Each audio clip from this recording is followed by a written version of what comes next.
দিশা ও রিয়া চাকরিতে বদলি হওয়ার কারণে এসে ওঠে একটা পুরনো পরিত্যক্ত বাড়িতে। তারা জানত না এই বাড়িতে পা রাখার মুহূর্ত থেকেই তাদের জীবনে শুরু হতে যাচ্ছে এক নরকীয় অধ্যায়। দিশা ও রিয়া, যাদের বয়স 23 বছর, তারা দুজন একটা এনজিওতে চাকরি করে। এনজিও থেকে তাদের দুজনকে একটা আজ পাড়া গায়ে বদলি করা হয়। এনজিও থেকেই তাদের থাকার জন্য একটা বাড়ি ঠিক করা হয়। দিশা ও রিয়া যখন সেই বাড়ির সামনে যায়, তারা অবাক হয়ে যায়। গ্রামের বাকি সব বাড়ি টিনের বা আধা পাকা, কিন্তু এই বাড়িটা দুতলা, ঠিক যেন শহরের ধনী ব্যক্তিদের বাংলো বাড়ির মতো। বাড়ির সামনে একটা ফুলের বাগান, কিন্তু দেখেই স্পষ্ট বোঝা যায় অনেক দিন কেউ এই বাগানের যত্ন নেয় না। বাগানের সব গাছ মরে গেছে, আর বাড়িটারও কোথাও কোথাও রং উঠে গেছে। কোনো কোনো জায়গায় কালো পুড়ে যাওয়ার দাগ স্পষ্ট। দিশা এই বাড়িটা দেখে অনেক বেশি খুশি হয়ে রিয়াকে বলে, ওয়াও, আমাদের থাকার জন্য এত সুন্দর বাংলো বাড়ির ব্যবস্থা করেছে। আর আমি তো ভাবছিলাম কি না কি ভাঙা বাড়ি হবে। কিন্তু রিয়া, এই বাড়িটা দেখার পর থেকেই মনের মধ্যে কেমন যেন একটা কু ডাকছিল। রিয়া দিশাকে বলে, এই বাড়িটা কেমন যেন, আমার এই বাড়িটা দেখে মনে হচ্ছে এই বাড়িতে কিছু একটা ঠিক নেই। কেন তোর এমন মনে হচ্ছে কেন? সামনের বাগানটা দেখ, গাছগুলো কেমন মরে গেছে। না, ঠিক মরে না, যেন শুকিয়ে আছে। কেউ থাকে না এই বাড়িতে, তাই কেউ পানি দেয় না, যত্ন নেয় না, তাই গাছগুলো মরে গেছে। কিন্তু দেখ, এই বাগানে কোনো ঘাসও নেই। তারা যখন বাইরে দাঁড়িয়ে বাড়িটা অবাক হয়ে দেখছিল, ঠিক তখনই গ্রামের এক ব্যক্তি তাদের পেছন থেকে ডাক দেয়। দিশা ও রিয়া চমকে পেছন ফিরে তাকায়। তারা খেয়ালই করেনি কখন এই লোকটা তাদের পেছনে এসে দাঁড়িয়েছে। লোকটার বয়স 40-এর কাছাকাছি, কিন্তু তাকে দেখতে খুবই অদ্ভুত। লোকটার মুখটা অর্ধেক চাদর দিয়ে ঢাকা, আর সে কিছুটা কুঁজো হয়ে হাঁটছে। লোকটা দিশা ও রিয়াকে বলে, আমার নাম রতন মিয়া। আমি এই গ্রামেই থাকি, আর আমি এই বাড়ির কেয়ারটেকার। আপনি এই বাগানের যত্ন নেন না কেন? সবগুলো গাছ মরে গেছে। এই বাগানে কোনো গাছ বাঁচে না, আর এই বাড়ির বাগান নিয়ে তোমাকে খুব একটা ভাবতে হবে না। এরপর রতন মিয়া তাদের দুজনকে বাড়ির ভেতরে নিয়ে যায়। বাড়ির ভেতরে সব ফার্নিচার সাদা চাদর দিয়ে ঢাকা। দিনের বেলা হলেও বাড়ির ভেতরটা কেমন যেন অন্ধকার, আর ডাইনিং রুমে কোনো জানালাই নেই। তারা দুজন রতন মিয়ার পিছু পিছু দোতলায় যায়। এই দুইটা রতন মিয়া তাদের দুটো রুম দেখিয়ে দেয়, তারপর বলে, এই বাড়িতে তোমরা নিশ্চিন্তে থাকতে পারো, কিন্তু ভুলেও নিচের তলার পশ্চিম পাশে তালা দেওয়া ঘরটার আশেপাশে যাবে না। এই ঘর তালা দেওয়ার কারণ কি? কোনো গুপ্তধন আছে নাকি এই ঘরে? সব জায়গায় কিছু নিয়ম থাকে, আর আমাদের সবারই উচিত সেই নিয়ম মেনে চলা। তাতে আমাদেরই ভালো হয়। ঠিক আছে, আপনি কোনো চিন্তা করবেন না, আমরা কেউই ওই ঘরে যাব না। কথা শেষ করে রতন মিয়া সেখান থেকে চলে যায়। রিয়া ও দিশাকে নিচের তলার পশ্চিম পাশের রুম ছাড়া বাড়ির বাকি সব রুম নিজেদের ইচ্ছে মতো ব্যবহারের অনুমতি দেওয়া হয়। এরই মধ্যে মাগরিবের সময় হলে রিয়া নামাজের জন্য জায়নামাজ বিছিয়ে নামাজ পড়তে শুরু করে।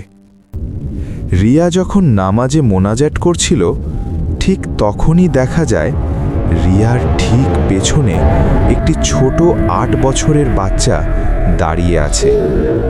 পুরো শরীর পুড়ে যাওয়ার ফলে তার দেহ থেকে ধোঁয়া উঠছে। বাচ্চাটা রিয়ার দিকেই তাকিয়ে আছে, কিন্তু রিয়া তা লক্ষ্য করে না। এদিকে দিশা নিজের কৌতূহল আর ধরে রাখতে না পেরে চলে যায় নিচতলার তালাবদ্ধ ঘরের সামনে। দিশা তালাটা ধরে টান দিতেই তা খুলে আসে। ভেতরে সে বেসমেন্টে যাওয়ার একটা সিঁড়ি দেখতে পায়। নিচে নেমে সে দেখে গোল গোল করে আঁকা 3টা সার্কেল।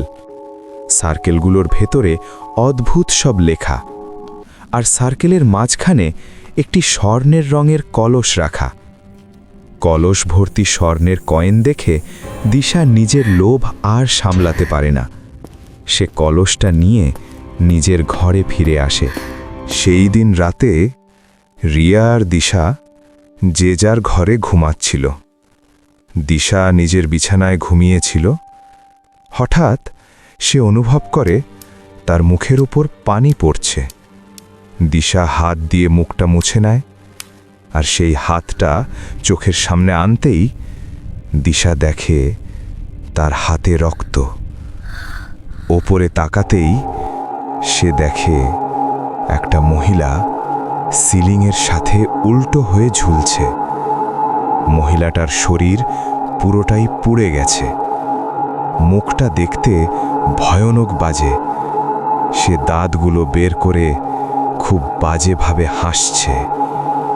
এই দৃশ্য দেখে দিশা জোরে চিৎকার দেয়। 2 হাত দিয়ে নিজের চোখ বন্ধ করে ঘরের এক কোণায় গিয়ে জড়সড় হয়ে বসে পড়ে। ঠিক তখন দিশা অনুভব করে কেউ যেন তার কাঁধে হাত রেখেছে। দিশা আরও জোরে চিৎকার দেয়। ঠিক তখনই রিয়া দিশাকে জোরে ঝাঁকিয়ে দেয়। কি হয়েছে তোমার? এত জোরে চিৎকার দিলে কেন? একটা মহিলা আমার মাথার উপরে উল্টো হয়ে ঝুলছিল। কি বলছো এসব আবোল তাবোল? তোমার মাথা ঠিক আছে তো? আমি মস্ত বড় একটা ভুল করে ফেলেছি। আমি ওই তালা দেওয়া ঘরে ঢুকেছিলাম। কি বলছো এসব? কেন গিয়েছিলে ওই ঘরে, আর কখন? দিশা ভয়ের কারণে সব কথা রিয়াকে বলে দেয়। ঠিক তখনই দিশা আর রিয়া দেখে তাদের সামনে দাঁড়িয়ে আছে আগুনে পুড়ে যাওয়া ভয়ঙ্কর দেখতে একজন মহিলা, বয়স 20-25, আর তার পাশে একটা 8 বছরের মেয়ে বাচ্চা।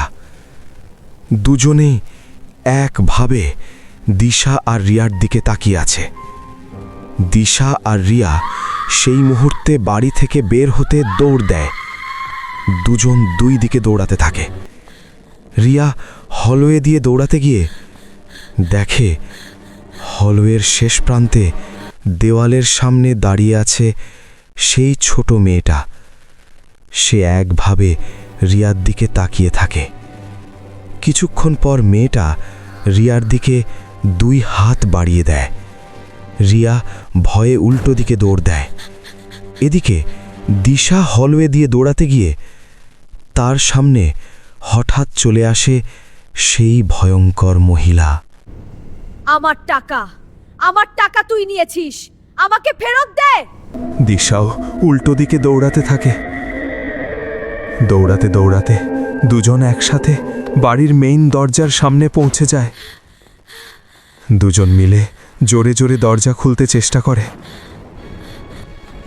কিন্তু মেইন দরজা কোনোভাবেই খোলে না। অনেকক্ষণ টানাটানি করেও দরজা খুলতে পারে না। ঠিক তখন রিয়া পেছনে তাকায়, দেখে সেই মহিলা আর ছোট বাচ্চাটা তাদের ঠিক পেছনে দাঁড়িয়ে তাদের দিকে তাকিয়ে ক্রিপি স্মাইল দিচ্ছে। এই দৃশ্য দেখে দিশা আর রিয়া অজ্ঞান হয়ে যায়। এরপর সব অন্ধকার। পরের দিন সকালে হঠাৎ পানির ঝাপটা এসে পড়ে দিশা আর রিয়ার চোখে। তাদের জ্ঞান ফেরে। চোখ খুলতেই তারা দেখে তাদের সামনে রতন মিয়া দাঁড়িয়ে আছে। এখন তিনজন ডাইনিং টেবিলে মুখোমুখি বসে আছে। রিয়া ঘটনাগুলো এক এক করে খুলে বলে। সব শুনে রতন মিয়া দিশার দিকে ভয়ে ভয়ে তাকায়, তারপর কাঁপা কণ্ঠে বলে, এটা কি করেছো তুমি? আমি বারবার করে তোমাকে নিষেধ করেছি ওই ঘরে না যেতে, তাও তুমি গেলে। আর ওই স্বর্ণের কয়েন, ওটা অভিশপ্ত। যে ওই কয়েন নিয়ে তার মৃত্যু অবধারিত। আমি একসাথে এতগুলো স্বর্ণের কয়েন দেখে লোভ সামলাতে পারিনি। লোভ, এই লোভই মানুষকে শেষ করে দেয়। লোভ মানুষকে পাপের রাজ্যে নিয়ে যায়। লোভী মানুষ টাকার আশায় কখনো কখনো এমন কিছু কাজ করে বসে, যা তাকে নিয়ে যায় অন্ধকার জগতের অতল গহ্বরে। কাকা, এত রহস্য না করে আমাদের সব খুলে বলুন। কে ওই মহিলা আর সেই ছোট্ট বাচ্চা? কি হয়েছিল তাদের সাথে? রতন মিয়া ধীরে শ্বাস নেয়, তারপর কথা বলতে শুরু করে। ঘটনা চলে যায় ২০ বছর আগে। তখন এখানে এমন বিশাল বাংলো বাড়ি ছিল না। গ্রামের আর 10টা বাড়ির মতো এটাও ছিল সাধারণ একটা টিনের বাড়ি। এই বাড়িতে থাকত স্বামী স্ত্রী, যার নাম ছিল বিথি, আর তাদের 1 বছরের ছোট সন্তান। এমনিতে তাদের দিন ভালোই কাটছিল, কিন্তু এই বাড়ির যে স্ত্রী ছিল তার ছিল প্রচুর লোভ। আর স্বামীর সীমিত আয়ে সে কিছুতেই খুশি হতো না। টাকা পয়সার লোভ তাকে এতটাই অন্ধ করে দেয় যে একটা সময় গিয়ে সেই বিথি কালো জাদুর আশ্রয় নেয় এবং এক ভয়ানক শয়তানের মুখোমুখি হয়। আমার অনেক টাকা পয়সা, সোনা লাগবে। তুমি কি আমাকে তা দিতে পারো? তার বদলে তুমি যা বলবে আমি তাই করব। আমি তোর মনের ইচ্ছা পূরণ করব, কিন্তু আমার একটা শর্ত তোকে মানতে হবে। কি সেই শর্ত? আমি সব শর্ত মানতে রাজি, শুধু তুমি আমাকে ধনী বানিয়ে দাও। প্রতি বছর প্রথম পূর্ণিমার রাতে আমার উদ্দেশ্যে একটা করে 10 বছরের বাচ্চা মেয়ে বলি দিতে হবে। ধনী ঠিক আছে, হবার তুমি লোভে যা বলছো তাই বিথি হবে। কোনো কিছু না ভেবেই রাজি হয়ে যায়। এরপর থেকে প্রতি বছর প্রথম পূর্ণিমার রাতে বিথি গ্রামের একটা করে বাচ্চা চুরি করে সেই শয়তানের উদ্দেশ্যে বলি দিতে থাকে। আর এদিকে তাদের সম্পদও প্রচুর বৃদ্ধি পেতে থাকে। এইভাবেই কেটে যায় দীর্ঘ 8 বছর। এই 8 বছরে বিথি ও তার পরিবার গ্রামের সাধারণ পরিবার থেকে হয়ে ওঠে সবচেয়ে ধনী পরিবার। কিন্তু তাদের এভাবে হঠাৎ সম্পদ বৃদ্ধি পাওয়া আর প্রতি বছর গ্রাম থেকে একটা করে বাচ্চা গায়েব হয়ে যাওয়া গ্রামের মানুষের মনে সন্দেহ দানা বাঁধে। 9ম বছরে গ্রামের সব মানুষ ঠিক করে এবার তারা বিথিকে হাতে নাতে ধরবে। যে কথা সেই কাজ। বাচ্চা চুরির সময় গ্রামের লোকেরা বিথিকে হাতে নাতে ধরে ফেলে। এরপর রাগের মাথায় গ্রামের লোকেরা বিথি ও তার পরিবারকে এই বাড়িতে বন্দি করে জ্যান্ত পুড়িয়ে মেরে ফেলে। সেই আগুনেই বিথি আর তার মেয়ে পুড়ে মরে যায়। আর সেই থেকে বিথি ও তার মেয়ে এই বাড়িতে বন্দি হয়ে আছে। ঘটনা বর্তমানে ফিরে আসে। যে বা যারা বিথির টাকা পয়সা ও তার সম্পদ চুরি করেছে, বিথি তাদের আজ পর্যন্ত জীবিত ছাড়েনি। তাহলে আমার কি হবে? বিথি কি আমাকেও মেরে ফেলবে? এখন দিনের বেলা, আর বাড়ির মেইন দরজাও খোলা। তোমরা এখনই এই বাড়ি থেকে বেরিয়ে যাও। দিশা ও রিয়ার জীবন বাঁচাতে দ্রুত পায়ে মেইন দরজার দিকে এগিয়ে যায়, কিন্তু দরজার সামনে পৌঁছতেই ঘটে এক অলৌকিক কাণ্ড। হঠাৎ দিশাকে কেউ যেন পেছন থেকে সজোরে টেনে ধরে আর এক ঝটকায় তাকে টেনে নিয়ে যায় 2য় তলায়। সবকিছু ঘটে এত দ্রুত যে কেউ কিছু বুঝে ওঠার আগেই দিশা উধাও। রিয়া চিৎকার করে ওঠে, রতন মিয়াকে নিয়ে দৌড়ে যায় দোতলায়। তারা দিশার রুমে গিয়ে যা দেখে, বিছানার ওপরে দিশার নিথর দেহ পড়ে আছে, চোখ খোলা, মুখে জমে থাকা আতঙ্কের ছাপ। রিয়া প্রিয় বান্ধবীর লাশ জড়িয়ে ধরে অঝরে কাঁদতে থাকে। কিছুক্ষণ পর রতন মিয়ার কাছ বিদায়। থেকে বিদায় নিয়ে রিয়া একা সেই বাড়ি থেকে বেরিয়ে যায়। বাড়ির সামনে রতন মিয়া একা দাঁড়িয়ে থাকে। হঠাৎ এক দমকা বাতাস, রতন মিয়ার মুখের চাদরটি উড়ে যায়, আর তখনই দেখা যায় তার মুখের অর্ধেকটা বিভৎসভাবে পুড়ে যাওয়া। সেও ছিল সেই অভিশপ্ত ইতিহাসেরই এক অবিচ্ছেদ্য অংশ। অতীত এখনও এই বাড়ির দেয়ালে জীবিত।